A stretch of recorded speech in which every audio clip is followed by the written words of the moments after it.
സിനിമയാണ് എന്നും പറഞ്ഞ് നാടകം പടച്ചുവിട്ട ഒരു സംവിധായകന്റെ കഥ കേട്ടാലോ? സംഭവം ഇതാണ്. ഡിജോയുടെ പള്ളിച്ചട്ടമ്പി. രാജമൗലിയുടെ ഡയറക്ഷൻ സ്റ്റൈലിലാണ് ഈ കഥയുടെ തുടക്കം. ആ മേക്കിംഗ് ക്വാളിറ്റി അല്ല, സ്റ്റൈൽ അനുകരണം.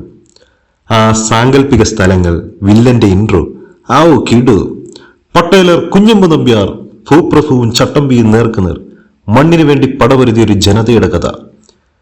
930-50 കാലഘട്ടം. നായകൻ ജനിച്ചു. കമ്മ്യൂണിസ്റ്റുകാർ പള്ളിക്കും ക്രിസ്ത്യാനികൾക്കുമെതിരെ തിരിയുന്നു. ഒരു ചട്ടമ്പിയെ കൊണ്ടുവരാൻ തീരുമാനിക്കുന്നു. വാവ്, ഇവിടെ വരെയുള്ളൂ രാജമൗലി സ്റ്റൈല്. തീർന്നു. ടോവിനോ എത്തി. ഒരുമാതിരി പൊട്ടൻ ചട്ടമ്പി. നിഷ്കളങ്കനാവേണ്ടടുത്ത് പൊട്ടനായി ടോവിനോയും കൊടുത്തു ഡിജോയ്ക്കിട്ട്. കമ്മ്യൂണിസ്റ്റിന് പടം എതിരാവുമെന്ന പേടികൊണ്ടാവാം അവരുടെ ദൈവം കൃഷ്ണപിള്ള എന്നാണ് നായകന്റെ പേര്. വട്ടർ ഗവൺമെന്റ്. ഈ പൊട്ടൻ നാട്ടിൽ വന്ന് ക്രിസ്ത്യാനിയായി അഭിനയിക്കുന്നു. കമ്മ്യൂണിസ്റ്റുകാരെ നേരിടുന്നു. നല്ലൊരു ഫൈറ്റ് സീൻ കിട്ടേണ്ടടുത്ത് രാവണചരിതമൊക്കെ കയറ്റി കോമഡിയാക്കി തന്നു വീണ്ടും ഡിജോ. വിമോചന സമരവും ക്രിസ്റ്റഫർ സേനയും എന്ന ത്രെഡിലേക്ക് പടം കയറ്റി. അതാ വരുന്നു നായിക. Intro Rebecca. കൈഡു ലോഹർ. നിങ്ങൾ എന്നെ കമ്മ്യൂണിസ്റ്റ് ആക്കി എന്ന നാടകം കളിക്കാൻ എത്തുന്ന അവരെ ഇൻട്രോയ്ക്ക് മുന്നേ റേപ്പ് ചെയ്യാൻ കൊണ്ടുപോകുന്നു. ജോണി ആന്റണിയാണ് കൊണ്ടുപോകുന്നത്. റേപ്പ് ജോക്സിന്റെ അയ്യര് കളിയാണ് അവരുടെ ഇൻട്രോ മുതൽ വരെ.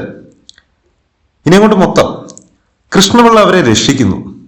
അവർക്ക് പെട്ടെന്ന് തന്നെ അഗാധമായ പ്രണയം ജനിക്കുന്നു. അങ്ങനെ തന്നെ നായിക വെറുതെ ഇങ്ങ് പുഞ്ചിരിച്ചു നിൽക്കും. ലിപ്സിങ്ക് പോലും ആകുന്നില്ല എന്നതാണ് അടുത്ത പ്രത്യേകത. ഡബ്ബിംഗ് ആർട്ടിസ്റ്റിന്റെ പരിപ്പെടുത്തുകയാണ്. KPSCയുടെ നാടകം എന്നൊക്കെ പറഞ്ഞിട്ട് ഇതിനെയൊക്കെ വെച്ച് അവരെ കൂടി അപമാനിച്ചു വിട്ടു. പള്ളി സംരക്ഷിക്കാൻ വന്ന പൊട്ടൻ ഇപ്പോ കമ്മ്യൂണിസ്റ്റുകാരുടെ താങ്ങണോ അതോ റബേക്കയുടെ താങ്ങണോ എന്നറിയാതെ പെട്ടുപോകുന്നു. കമ്മികളുടെ താങ്ങാൻ പോയ പൊട്ടൻ ചട്ടമ്പിയെ പള്ളിക്കാർ ഊക്കിവിടുന്നു. അയാൾ കൃഷ്ണപിള്ളയാണെന്ന് സത്യം എല്ലാവരും അറിഞ്ഞു. കൃഷ്ണപിള്ള പോകാനൊരുങ്ങുന്നു. ഇനി ഈ തൊലിഞ്ഞ നാടിനെയും നാട്ടുകാരെ ആര് രക്ഷിക്കും? ആകെ മുതലാവുന്ന ഒരു സോങ് ഇപ്പം അങ്ങിട്ട് തരും ഡിജോ.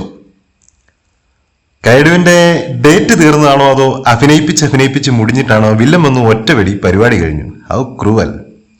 പോലീസും ജനങ്ങളും നേർക്കുനേർ നയിക്കാൻ ചട്ടമ്പിയും. ഇനി അങ്ങോട്ട് വെളുപ്പിക്കലാണ്. കമ്മികളെ പുളകം കൊള്ളിച്ച് അവരായിരുന്നു ശരിയെന്നും വില്ലൻ ഒരേ ഒരു പട്ടേലർ കുഞ്ഞമ്പു ആയിരുന്നു എന്നും പറഞ്ഞ് മെഴുകുന്നു. ആഹാ, ഒന്നാം തരം ഇൻട്രോ പൃഥ്വിരാജിന്. പക്ഷെ അത് അവിടെ കഴിഞ്ഞു. ദേ വരുന്നു സെക്കൻഡ് ഇൻട്രോ. ക്രിസ്മസ് അപ്പൂപ്പൻ കണക്കിന് ഒരു ഐറ്റം. കണ്ണാടിയിലേക്ക് സ്വാഗതം എന്നും വേറെ ചിലർ പറയുന്നുണ്ട്. എന്നതായാലും എല്ലാവരുടെയും കഥ അറിയാവുന്ന രാജുവേട്ടന് 10 രൂപയുടെ ചപ്രി വിഗും താടിയും ചേരില്ല എന്ന് അറിയാൻ പറ്റിയില്ലല്ലോ. അതേ ഉള്ളൊരു വിഷമം. മൈനിങ് പ്രോജക്റ്റ്, സ്ഥലം എന്നൊക്കെ പറഞ്ഞ് ഇനി കുറച്ച് KGF സലാറൊക്കെ കയറ്റാനങ്ങ് തീരുമാനിച്ചു ഡിജോ. കണ്ടിരിക്കുന്നവർക്ക് ഒരു ഇമോഷണൽ കണക്ഷൻ വേണ്ടേ വില്ലനോട്? ഓക്കെ, സി മൊത്തം മാറി. അടിമുടി യുദ്ധാന്തരീക്ഷം. കമ്മികൾക്ക് മാത്രം വെള്ളം പോയാൽ പോരല്ലോ, കൊങ്ങികൾക്കും വേണ്ടേ എന്ന് കരുതി ഡിജോ പുതുപ്പള്ളിയിൽ നിന്നും MN ചാണ്ടി സാറിന്റെ ചെറുപ്പകാലം കൊണ്ടുവരുന്നു. കല്ലറയിലെങ്കിലും സ്വല്പം സമാധാനം കൊടുത്തുകൊള്ളൂ. വാവ് തന്നെ രോമാഞ്ചം.